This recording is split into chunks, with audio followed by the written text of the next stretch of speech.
Subscribe कीजिए रोशन Durrani channel को। Latest research paper, books, publication और फार्मा अपडेट के वीडियो को सबसे पहले देखने के लिए बेल आइकन। तो कैसे हो आप लोग? आई होप कि सब घर पे सेफ होंगे।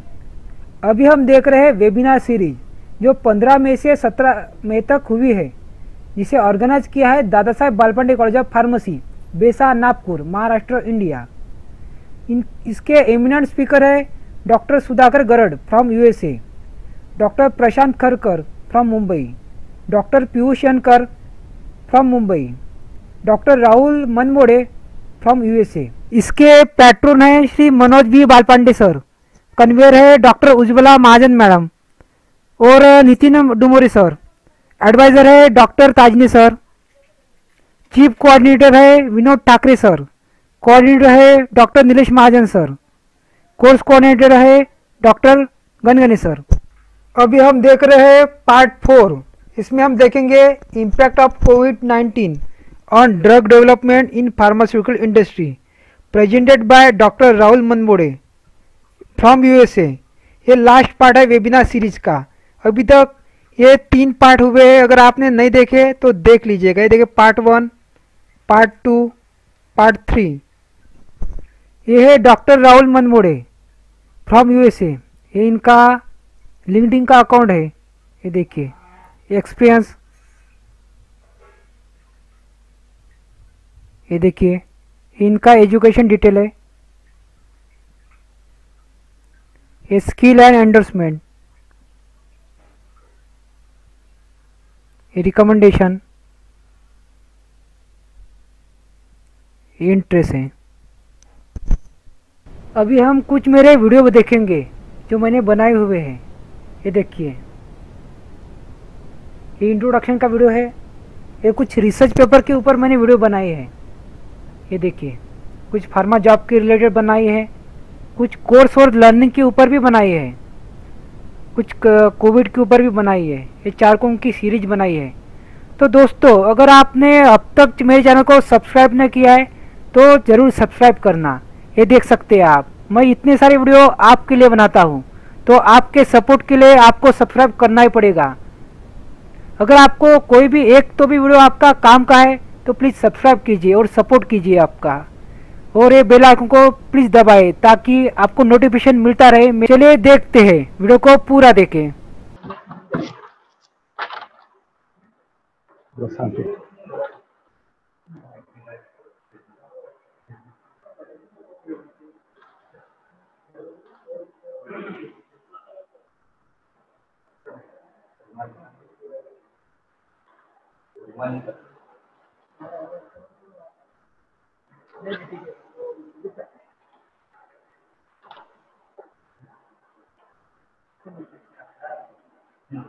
So, shall we start? Ready? Yep. Yeah. So, good evening, all participants, and extremely sorry for delay because of certain technical issues. So, first, I will brief about the biography of Dr. Rahul Manmode, who is our guest.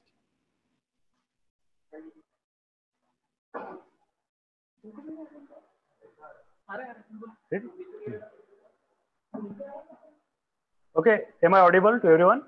Yeah.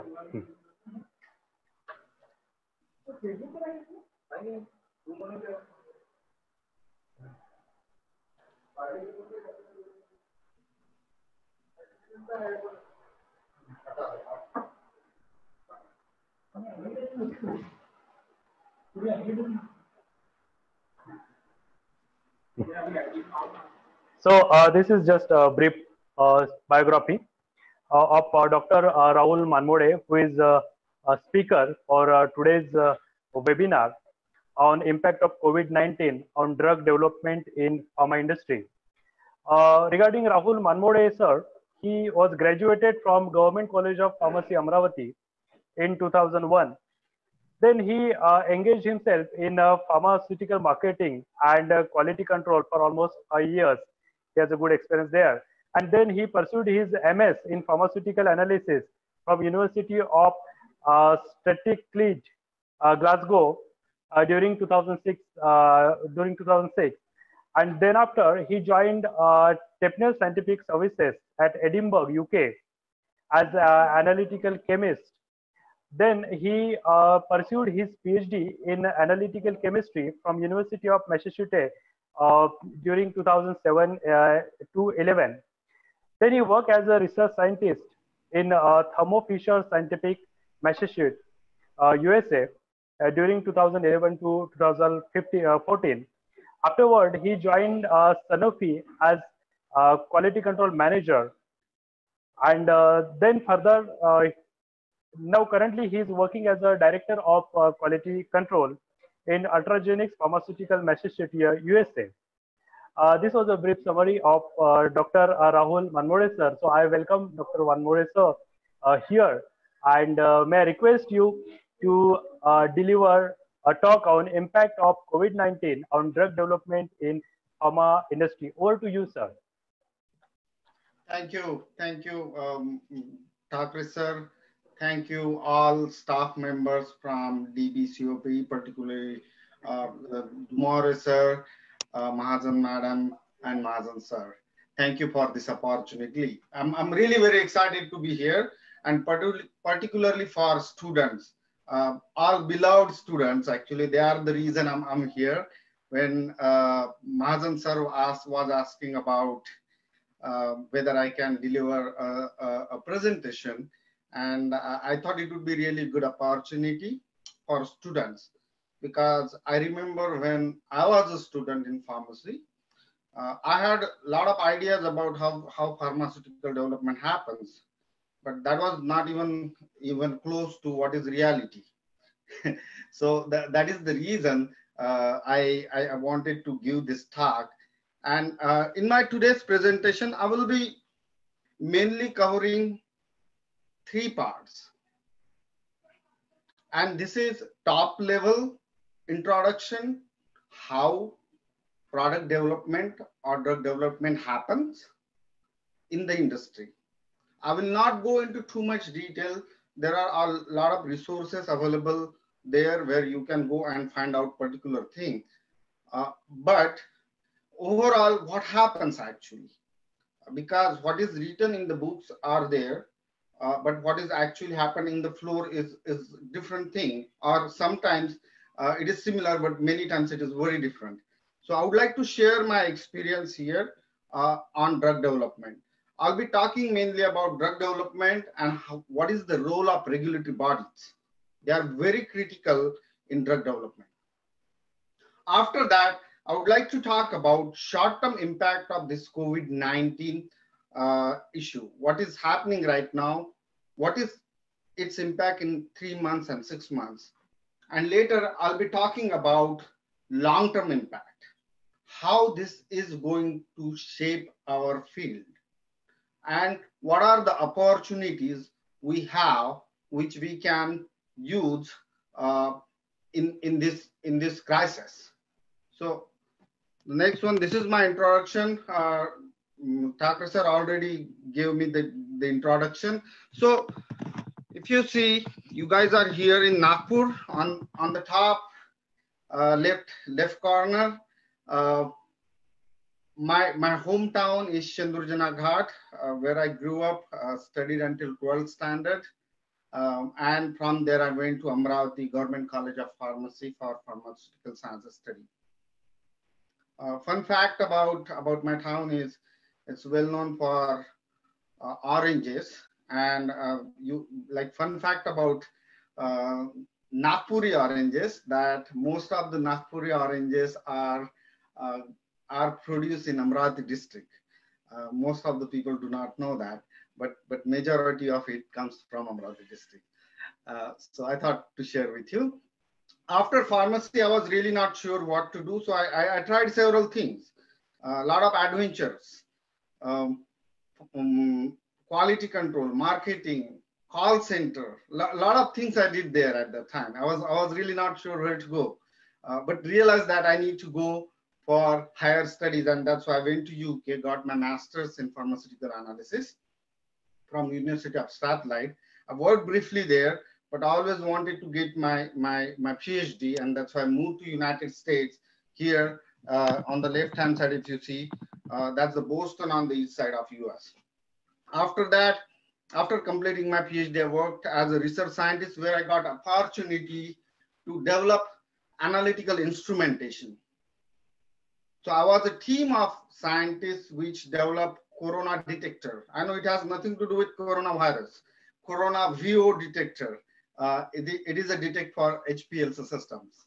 After that, I joined Sanofi Genzyme, which is in biologics business. And my role was in commercial environment, how to release product since it is manufactured to give it to the patient.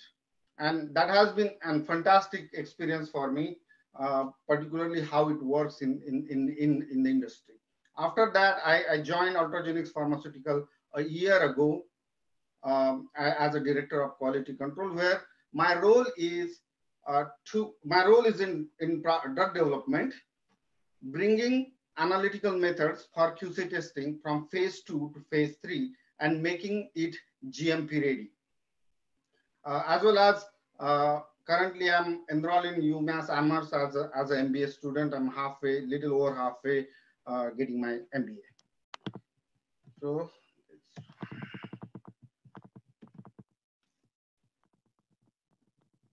role of regulatory bodies. When we talk about regulatory bodies, who come in our mind?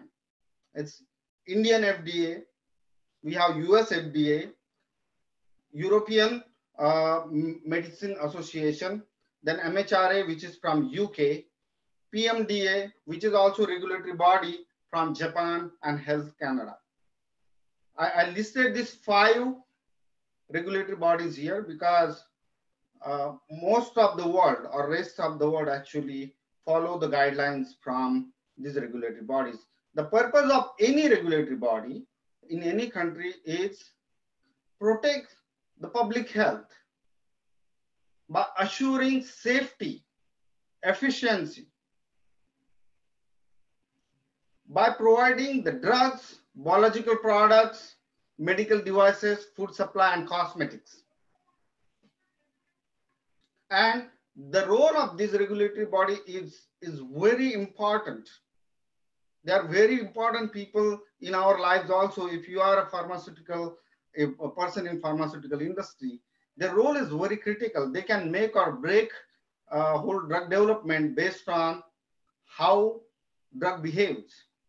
It's very important. I cannot emphasize enough what is the role of regulatory bodies in our business.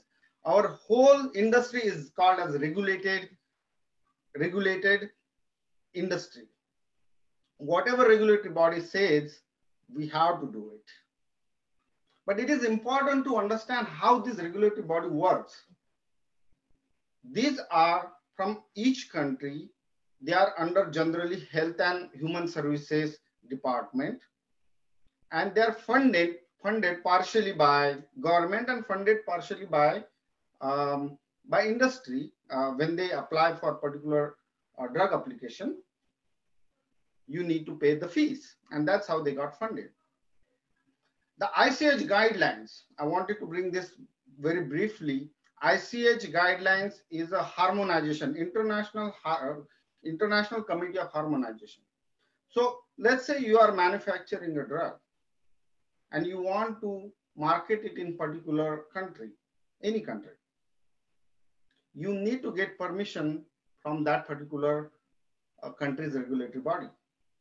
So what ICH guidelines does? ICH guidelines means it is a combination of few countries, which is US, European Union, and Japan. They came together and they said, all right, we will harmonize all our asks. So companies won't need to perform the same thing or the same study 3 different times. And that's why this ICH plays a big role. My suggestion to students would be go to ich.org website and try to find out the guidelines is there. It is a great resource. If you are in the industry, you will need it. Going back to constraints of regulatory bodies, they have limited staff. and there are so many drug application goes to them. So they need to make a judgment based on benefits over risk. They cannot find each and everything what's happening in the industry. But when industries submit application, they go look at the data, and based on the benefit and risk, they make their decision. And their responsibility is everything, literally from pre-clinical trials till when drug product is in market and market safety, post-market safety, they are responsible for it. What does that mean is they can pull back drug at any point. Even they approve the drug and they see that there are issues with particular drug product, they can pull it back from the market. So they have a huge responsibility.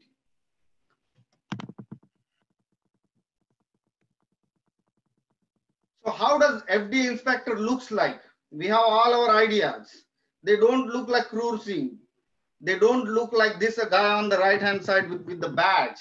They are human beings like you and me. They are scientists.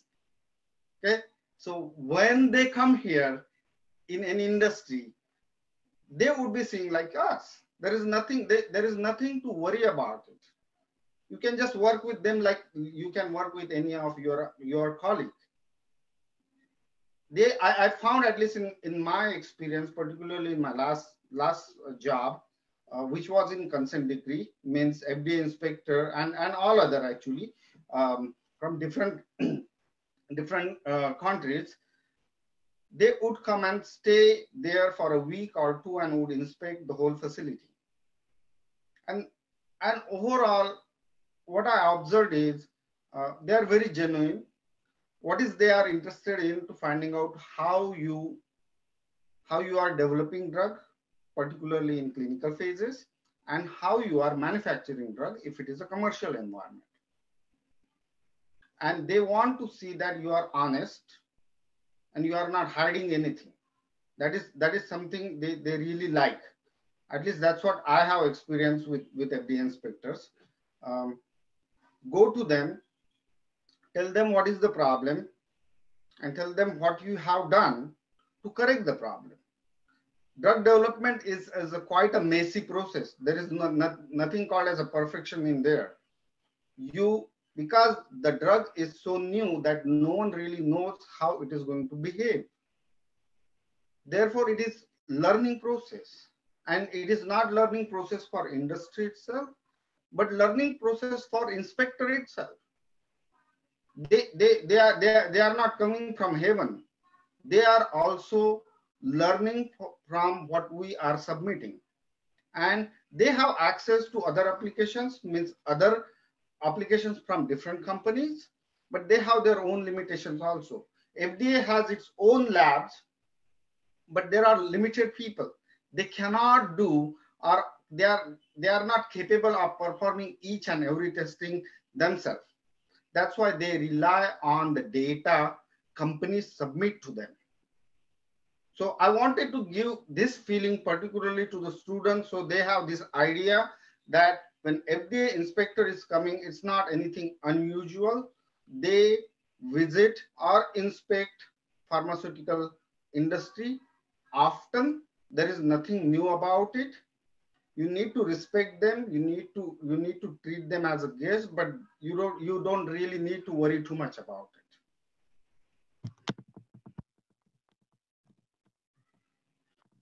Okay, drug molecule. What is drug molecule means? So there are different molecules. We have seen paracetamol, we have seen aspirin, which are small molecules. In India, most of our drug manufacturing industry is for small molecules. Recently, many companies are moving from small molecule to large molecule, which is protein, hormones, and then vaccines. We are going towards it, but the main focus of Indian pharmaceutical industry is small molecule so far. The point I want to make here in this slide is the size of the molecule. On the left hand side, you see bike. Whoever makes this slide made it really very well. I liked it. That's why I put it here. Small molecule is this small. Large molecule is this big. And larger molecule like AV, adeno-associated viruses, that it is too big.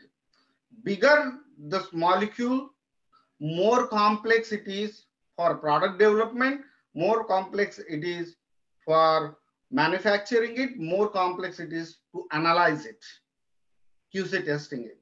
So bigger the molecule, bigger the problem. So the bad news is all vaccines are large molecules, or most of the vaccines are large molecules. So in this COVID situation, we are dealing with more complex problem than less complex problem here. And the size of this AV, if you see, it is AV.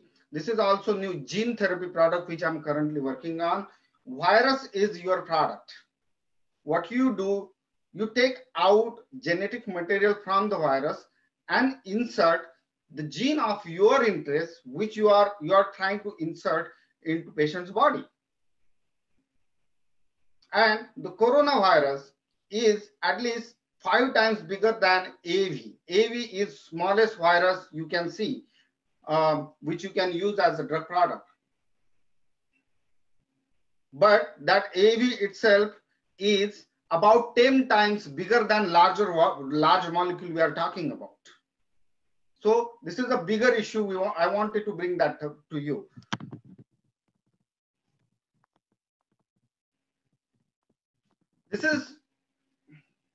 This drug development tells you actually this is how the left side is showing us how many molecules you start with before it can reach out to the market. And this life cycle, if you see from top to bottom, it is about 12 to 15 years. It's a long time. If you are in college right now, if you start today, most likely you guys will have kids and they'll be going to the school until the drug product come in the market. It's a long duration of time, 15 years, 12 years. Sometimes for gene therapy, it is sometimes actually going beyond that. And there are reasons behind it, why it is so long. So briefly, I would like to talk about that.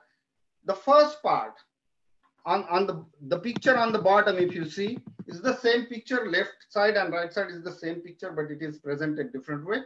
The left one shows how many molecules, right one shows what happens in particular phases.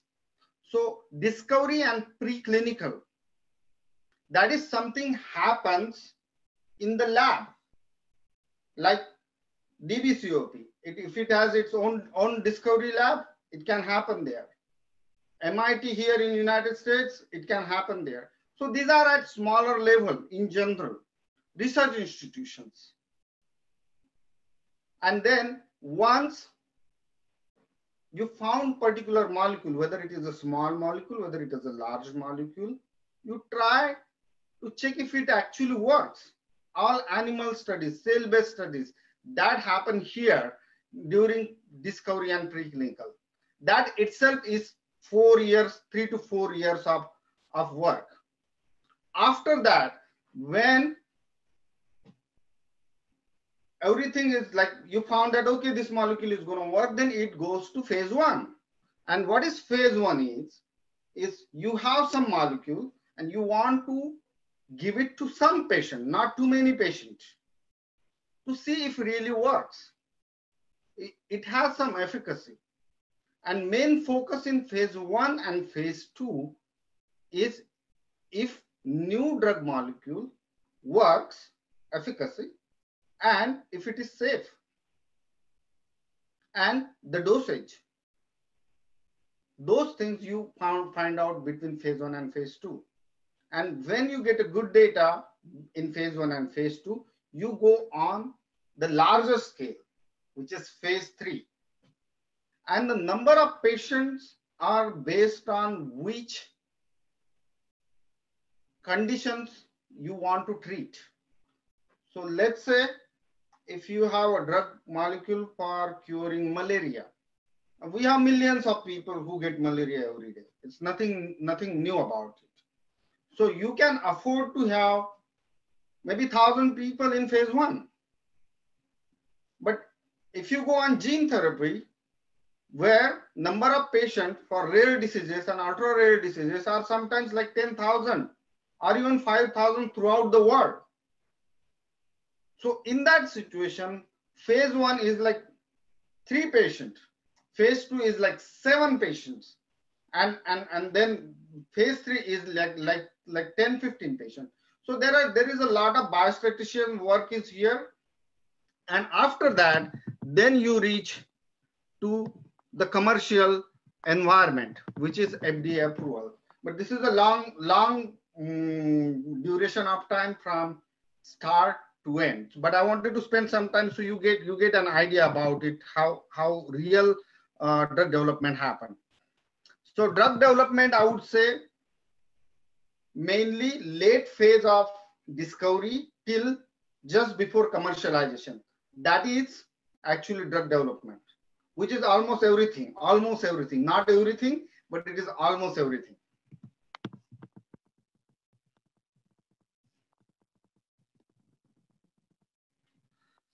All right, this is again more details about drug development. We talked about preclinical studies. I want you guys to focus on this slide. This is very important. This is all about product development actually. Drug development is everything is written here is drug development. Drug development is, I said, like about 12 to 15 years. It costs a lot of money. Approximately right now, the estimation is $2.5 billion. B as in bill, billion dollars, $2.5 billion. Lot of money. So you have the molecule. Now you have done animal testing. You see, you may want to focus on this yellow cube here. This is where you submit your applications to regulatory body. Just in this case, I would assume this as a US FDA. So you collect the data, you put it together as a binder, and then submit it. And the blue bar, if you see the blue boxes, that is the time FDA takes to review it. It's thorough documentation. And they come back to you. And they come back with recommendation, questions. They said, okay, this is good, this is not good. So it is more of a collaborative efforts. The regulatory body wants companies to be successful. They are not there to make you unsuccessful. If your molecule is good, they help you. You need to follow their guidelines. From there, you go to clinical phase 1, clinical phase 2, and then there are meetings here. If you see here, there is a yellow box. So companies goes to FDA, they ask the question, they present it, they provide the recommendation, and that is continuous process. It is not like one time. At every phase, you can go and ask the questions. So there is a two-way communication. It's not something that happens like one time and that is it. If you have questions, you can still go to regulatory bodies. They come back to you. They are very receptive. And after phase 3, if patient shows great benefits, then you submit NDA. And this particular slide, it applies to almost all applications. IND means new drug, investigational new drugs. And ANDA means abbreviated new drug application, which is more of a generic one, which happens in India mainly, where the product is in market, but you want to bring it in different way as a generic one. And I wanted to emphasize the importance of generic market. People do not think it is important. I think that is a lifesaver or lifeline for this whole world. Since I have been in the US almost for 15 years, 90% of the time I took drug has come from India. So Indian pharmaceutical industry has a big role to play in health of whole world. So IND is a new one. When there is a new disease, there is no cure for it, and you want to bring a new therapy for it or new cure for it. In that situation, everything is new for everyone, including industry. So hand-on-hand communication is very important between industry and regulatory bodies. Here, then after you must be asking question, okay, Rahul is talking about like 15 years and how politicians are saying that we are going to get COVID-19 therapy by the end of the year. Is it really true? So it has some truth in it, but not full truth. So you are seeing here something called as E, subpart E. So here where government's power play in role. At E, regulatory body can decide without going into clinical phases that based on this data, we think that this medicine or this vaccine is going to work. So you skip all these phases in between and directly go to commercialization. And these studies, this data which companies have to provide, they are very controlled. And they are called as restricted release. So you and me cannot get it like that particular drug. People who are at higher risk or whatever authority decides, like just give this one to people above age 60 or just give this to kids. They decide it. And you can bring this in the market, but there are risks associated with it. Again, the benefit versus risk. If you do not have any options, then you have to do something. That's what is happening right now. But I want you guys to think about, you guys are scientists, think as a scientist that if normally it is going to take 15 years, practically, even if you get rid of all bureaucracy and all, and you put all resources there, it is going to take at least a couple of years to have something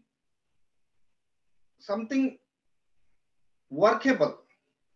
You can do trial and error, but something permanent workable solution is going to take time. It's not going to happen right away.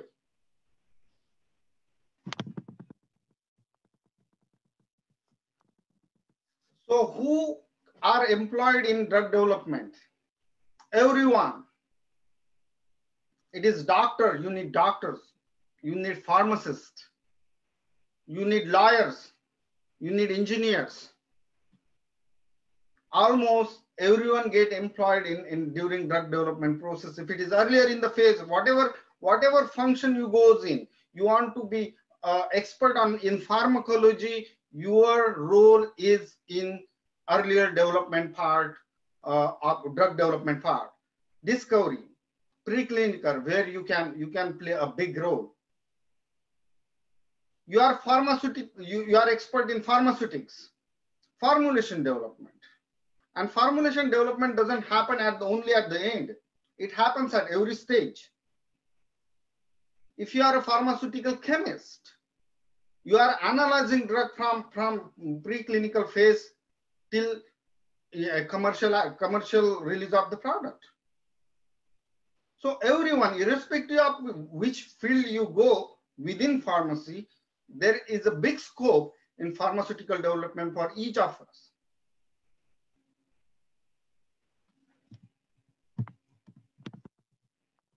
And this is something I wanted to talk very briefly. This is quality systems. Quality system means it allows, this is the system. This is the system you place in pharmaceutical industry, where you make sure that drugs are manufactured consistently, same way, with high purity, without any contamination. This is the system. It's more of a documentation, more of a lab control, manufacturing process control. This is not very sexy thing. It is very bureaucratic, but it is very critical for commercial operation. Doesn't play a big role until phase 3 of product development. Before that, you do not have GMP, but once you file that you are going in phase 3 clinical trial, you need to implement GMP process. And regulatory bodies are quite good in visiting the companies which are going in phase 3. So you want to make sure that is implemented. And it's a big thing. I want you guys to understand this. This is an elephant in the room. This is not one thing.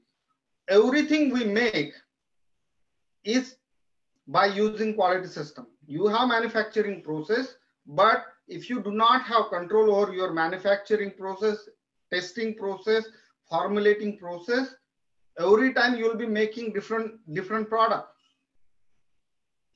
It's like the way you make a tea at home. Every time either sugar is less or adrak is more. You don't want that. You want to make sure that it is consistently manufactured the way it's supposed to be. And that's what we promise to regulatory body when we file it. And when you file the regulatory body, it is about 100,000, 1 lakh pages of application goes to them. It takes for at least US FDA about a year to approve or reject your final petition. So COVID-19.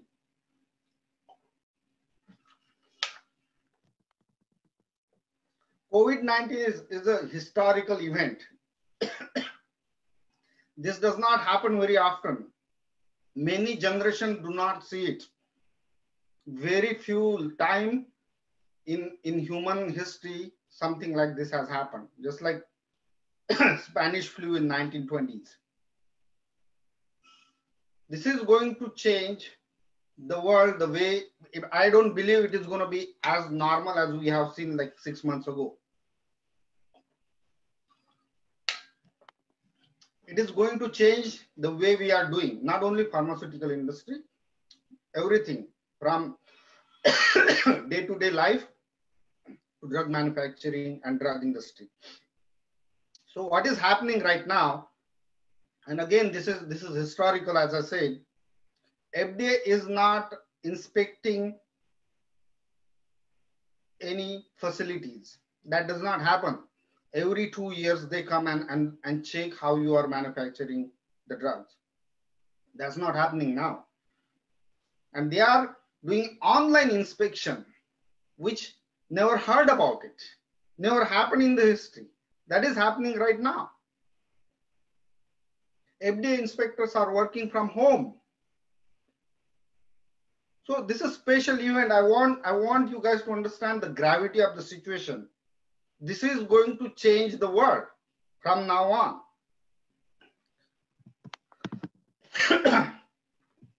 So short-term impact of this COVID-19 situation on pharmaceutical industry. As I talked about earlier, the duration is long. So companies who are manufacturing something else or who are developing a drug, for example, cancer drug or anything, pain relief drug, they are moving their resources towards COVID treatment. Not everyone, several of them. And because most of the resources from regulatory bodies are going towards COVID-19 related treatment and vaccine, other applications are getting delayed. I recently heard about that, like already FDA is not responding back, and it may delay clinical trials by 3 months or 6 months. So the short-term impact is mainly on other side of the business. Other thing is supply chain impact. Most of the raw material is coming from China. And you have seen that how much it takes to bring product from clinical phases to market. I think I skipped one slide. Hold on. Yeah. So let me, apologies for that. Let me talk about this. How does manufacturing process look like? So this is biologics manufacturing process, product development, not manufacturing. So in this case, your drug product is protein. So how do you make protein? There are human cells. You do not make proteins like chemically. You can, but this particular is not made by chemically. This is made or cooked in cells, like our cells. Generally in biologics, you use CHO cells because it replicates more and the yield is high. So this is typical biomanufacturing process. Pharmaceutical process is similar, but it is heavily synthetic, small molecule. Gene therapy, biological manufacturing process is very similar too. So you have chromosome of you have human cell, then you have DNA, which is responsible for making changes in the human cell so that you make the protein of your interest. These cells, actually, you get it from cell banks. There are cell banks which are worldwide used for protein manufacturing. And these cell banks, you really start from small flask, actually, like as small as you would see in the lab. And then you cook there, you produce more cells. From small cells, you make colonies. And from there, you go to bioreactor. You are increasing the quantity. You are cooking the soup. You are cooking the proteins. And that process can be based on the molecule itself. That can be either 10 days or it can be 50 days. That based on how it was designed. And that is called as upstream, which means you are cooking the protein. And then there is a downstream called as purification. And there are different chromatographic columns where you purify your protein. So I have seen manufacturing process which goes up to 150 days. In my last job, we used to take about 5 months from the day one till you get a purified product. And testing it itself would take 3 months. Lot of efforts. So as I said earlier, even we think that we have therapy available for COVID-19, you can reduce bureaucratic process. You cannot reduce this. You cannot tell cells that you manufacture more because we have serious situation outside. These things take time. And let's assume you have vaccine or cure for COVID-19 today. Manufacturing biopharmaceutical product takes long time, and making vaccine for 7 billion people, that itself will be more than few years. So hanging in there, it is going to take some time. We need to find a way to go through crisis. So moving forward. So supply chain, the short-term impact, supply chain impact, because of the shutdown everywhere across the world. Bioreactors are coming from Canada. Raw material is coming from India, China. Chromatography is coming from Europe. Just imagine, how can you do drug development? In fact, how can you do manufacturing one? It has its own impact. Supply chain is disrupted.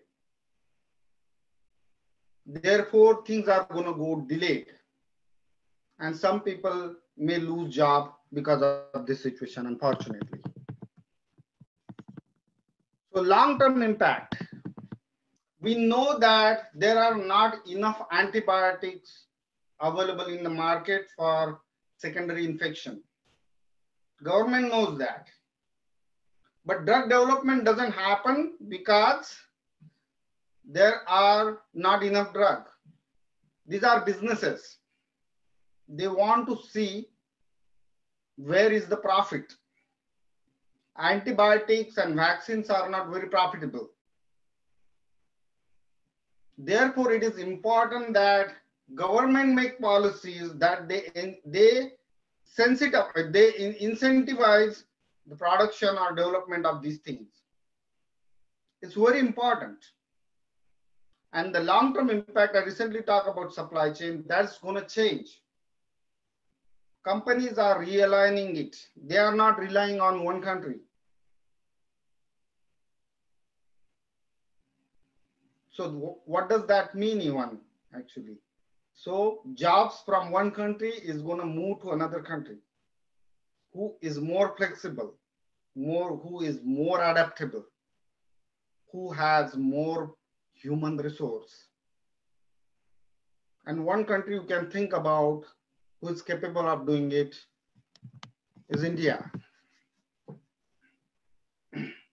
It can shape Indian pharmaceutical industry if we take this opportunity.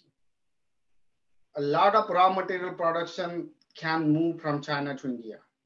Biosimilar, where we are really not contributing as much as we want to. There are a lot of opportunities there. Formulation developments, GMP testing labs, a lot of work there. Companies here try to find some reliable sources where they can send their samples and test it. It is very difficult to get labs. Trust me, paying money is not enough. Getting reliable labs are very difficult, which means more jobs for pharmaceutical industry. I hope our government take this opportunity and make our industry stronger to take this responsibility. Repurposing. I wanted to talk about this. Kharkar sir must be saying, oh God, I did give this 1 hour lecture yesterday and this is what Rahul understood it. But this is what repurposing means.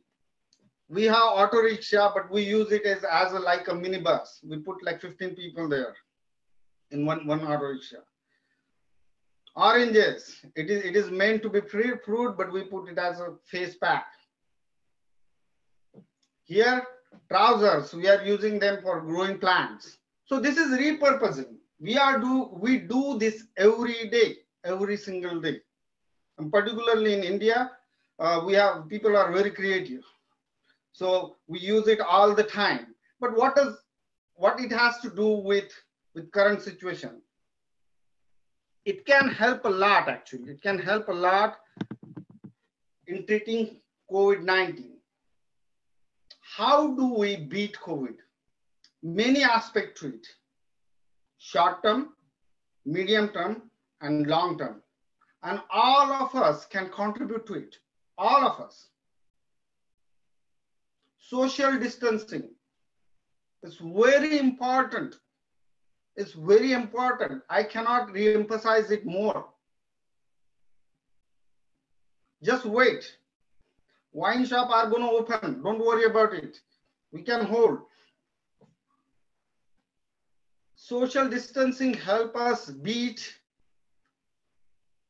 Spanish flu, 1920s, there were no antibiotics available, no pharmaceutical intervention.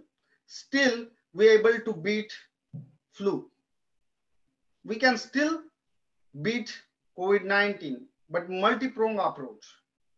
Help each other, which is very important, Even maybe politician may be saying Atmanirbhar Bano, which is good thing, but it's important to understand in crisis, you need to help each other. There is a weaker section of the society who are relying on daily wages, kamwali bai, rickshaw. Just help as much as you can. Because if you do not help, they are going to come on the street. That would escalate the process. Repurposing and repositioning of the drugs. Use whatever resources we have. So COVID-19 viruses are not killing us. It is our own body is killing us, how the way it is reacting to COVID-19. There is blood clots happening right now. Heart are getting clogged. There are many medicines available right now, which we can use, and we have been using it right now. Save as many lives as we can. Anticoagulant drugs. Then vaccines, not vaccines, serum. Serums are sort of vaccine right now. We don't have vaccine developed. It is going to take some time. But the people who are already got infected with COVID-19, they can donate their serum and it can be used as a precursor vaccine. Herd immunity. Overall, it is going to take time. And ultimately, will definitely come there where there are definite vaccine and cure is available. And the last thing I would like to talk is global collaboration and political will. We cannot beat this by ourselves. This needs to be a collaborative effort. Again, Atmanirbhar Bano, but help each other. Very important, very important. We cannot beat without that. With that, I would stop here and I would like to take any question you guys have. Thank you.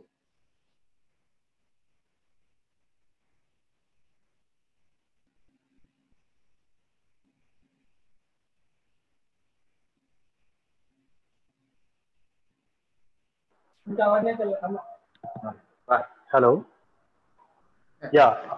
Thank you, Dr. Rahul. That was a wonderful session, actually. As we discussed about the regulations, challenges associated with the treatment of the big viruses like COVID-19. Then you talk about the clinical trials and the duration which takes place developing the new drug. Then you have highlighted on the points related to quality systems. Then a short-term impact of COVID-19, then long-term impact of the COVID-19, and opportunities, particularly for the Indian pharmaceutical companies, mainly in the biosimilars. Yeah, so that was a wonderful session. Now we'll take some questions. I have noted certain questions from the participants. So the first question is that, as the Indian pharmaceutical company is known for, this industry is known for manufacturing, mainly for the manufacturing, and now we have exported in this particular crucial time of the pandemic. We have exported drugs to the other countries. But there is another view that Indian industries, pharmaceutical industries, they have not yet learned to invest more in the research, and the research orientation in India is not yet applied one. So participants need your opinion on this question. Certainly. Very good question. Very good question, actually. So the reason, and again, this is my opinion, I think it is more of a political system which doesn't allow us to invest in the research and development. It is quite expensive efforts.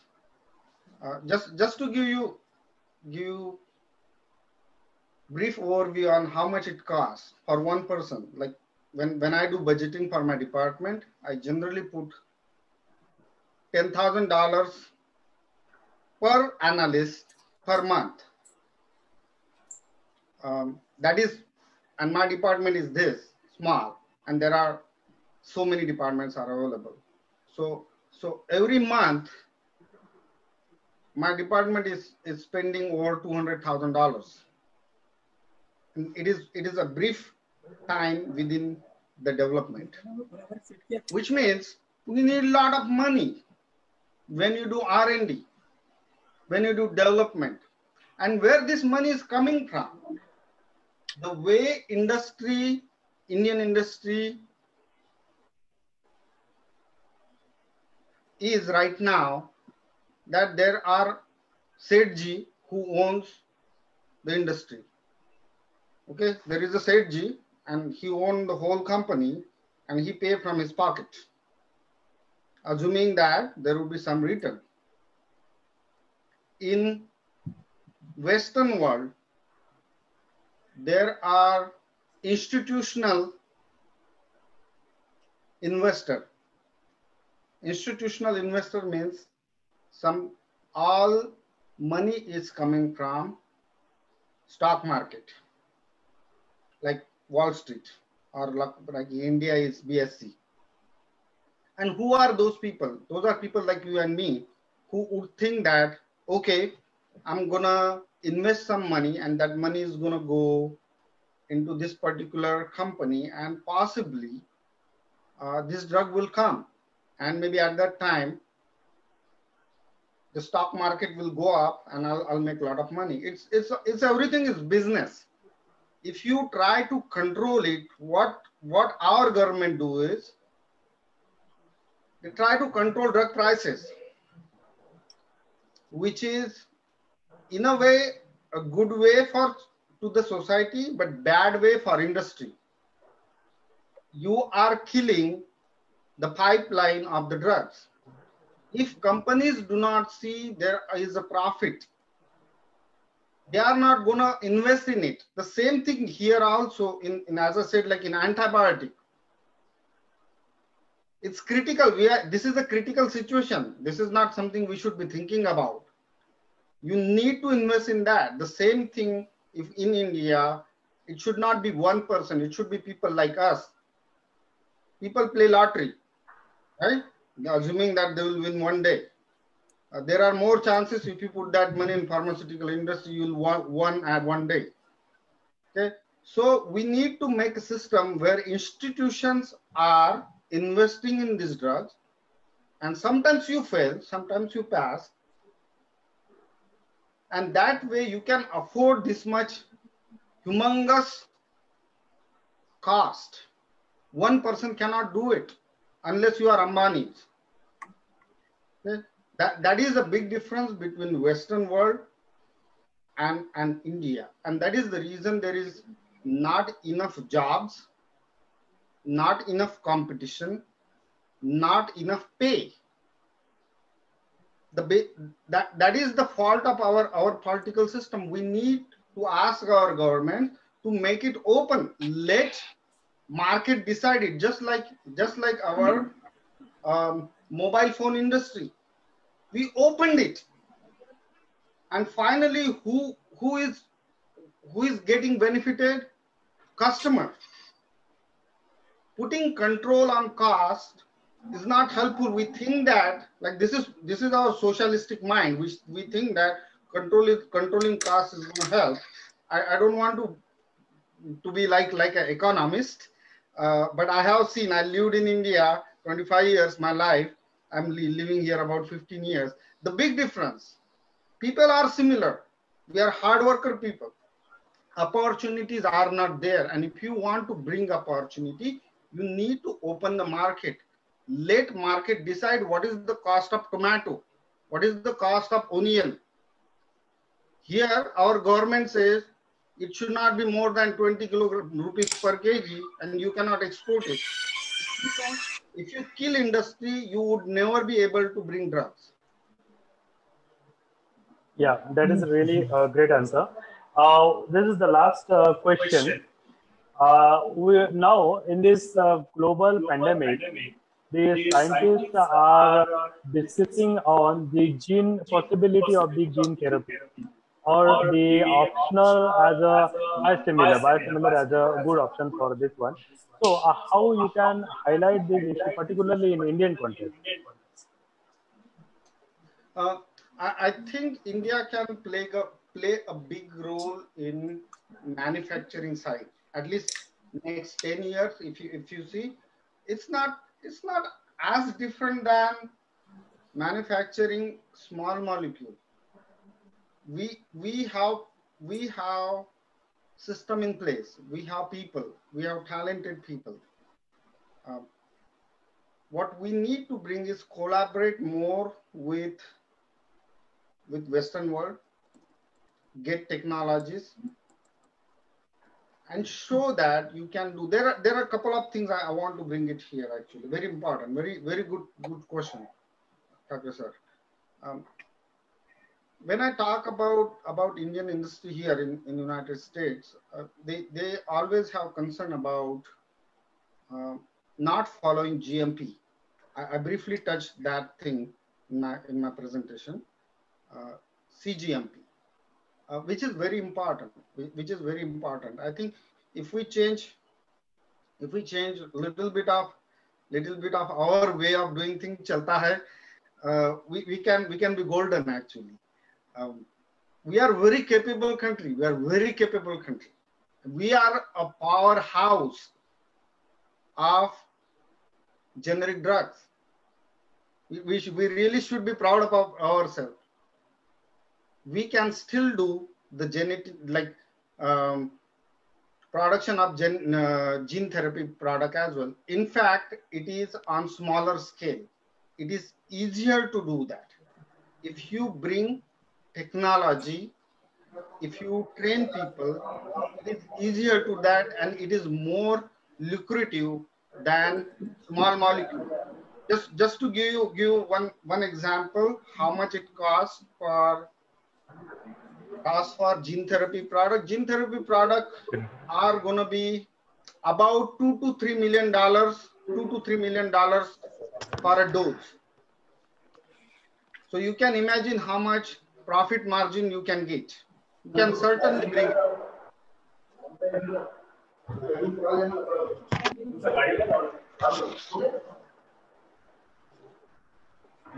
Thank you, sir. Sure. Thank you very much.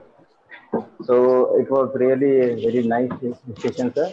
All the inputs given by you was totally understood by all the students as well as delegates all across India.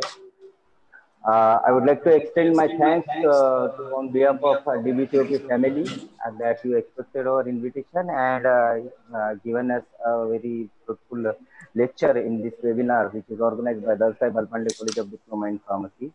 I'm also thankful to our management, Manoji Balpande sir, degree principal Dr. UN Mahajan ma'am, as well as all the faculty members for making this webinar series. Actually, this was fourth lecture for this webinar series, and we are planning another sessions in coming future too. So it was effort by all our faculty members, all working hard and coordinated well. Coordinator Dr. Thakare sir, technical team member Mr. Mori sir, has planned this webinar series in very good way. Lastly, I am very much thankful. I am wholeheartedly thankful to all the delegates all across India. We got very good response for this particular webinar as we announced almost 1984 delegates registered for the same. And it was a very good response from all the participants. So thank you very much for your patience listening as well as full house attendance during all these 3 days. I would like to say, stay home, stay safe during this pandemic situation. Once again, thank you one and all for all your patience and listening. Thanks a lot. Certificate study Rashna. Thank you. Thank you. And one more announcement to the audience: certificate will be mailed to you people after submission of feedback form, which is there in your mail ID. And if anybody doesn't get or receive certificate from our side, he or she has to contact to the technical team after 3 or 4 days. You will be receiving certificate after submitting feedback form, which is mailed from our side. Thanks a lot. Rahul sir, thank you very much once again. Thank you, sir. And stay safe, all of you. Thank you. Thank you, Rahul sir. Thank you. Thank you, Rahul. Send कर दो sir. त्यांना एक message टाकून द्या. अगर किसी को कोई हेल्प चाहिए तो मुझसे कांटेक्ट कर सकते हैं. मुझसे कांटेक्ट करने के लिए आपको आई बटन पे क्लिक करना होगा, वहाँ पर मेरी इन्फॉर्मेशन आपको मिल जाएगी. कि दोस्तों वीडियो को देखने के लिए, अगर आपको वीडियो अच्छा लगा है तो लाइक कीजिए, अगर आप चैनल में नए हैं तो सब्सक्राइब कीजिए, अगर आपको कुछ कमेंट में कहना है तो कमेंट कीजिए, फीडबैक देना है तो, अगर आपको लगता है वो चैनल हेल्पफुल है तो इसको शेयर कीजिए. जय हिंद, जय भारत.